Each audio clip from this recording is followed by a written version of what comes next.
I was at the beach and I was sort of disconnected. I didn't have my phone on. I get home and I hear that there's been an assassination attempt on President Trump at a campaign rally. That's all that anyone's talking about right now. And it's a little strange to come on here live and do our show, but we have to do it. It's a weekly show. And I was thinking about, like, how do we talk about this? We're a show about accounting, so let's account for this sort of thing happening, which I discovered is actually very common in our history as a country, assassination attempts on presidents. So that's kind of my way of dealing with all this. And that's sort of the way I deal with any disaster. Like, when COVID happened, it was like, let's put some numbers around this. Let's quantify this. So that's what I want to do today, at least like the first 5 minutes. What about you? I'd love you to connect those dots. Let's put some numbers around this. Assassination attempts on U.S. presidents. 27% of U.S. presidents have faced assassination attempts. That includes President Trump. It's 12. 12 out of the 45 presidents that we have had in our history as a nation have faced an attempt at their life. 27%.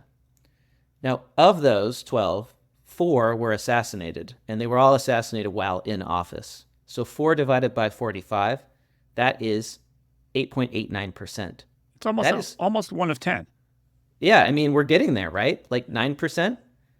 And those presidents, by the way, were, you know any of them, David? We have Lincoln. You got Lincoln, yep.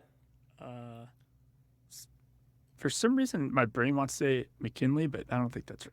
It was, yes. Okay. But you're missing the other obvious one, which was Kennedy, Oh, yeah, John F. Kennedy. Yep. And then the other one that people forget is James Garfield. So 4 presidents have been assassinated while in office. 8 of the 12 survived.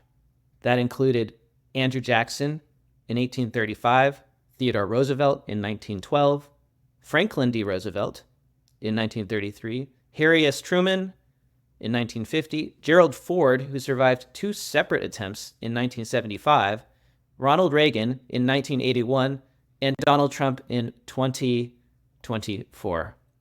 So that is another like 18% of them. I think we've forgotten, at least I've forgotten, just how dangerous it is to lead this country.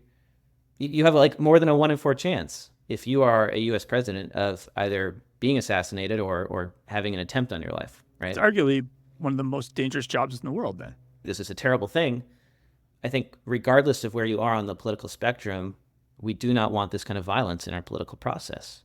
And we got to figure out, how do we make this safer? How do we protect our leaders?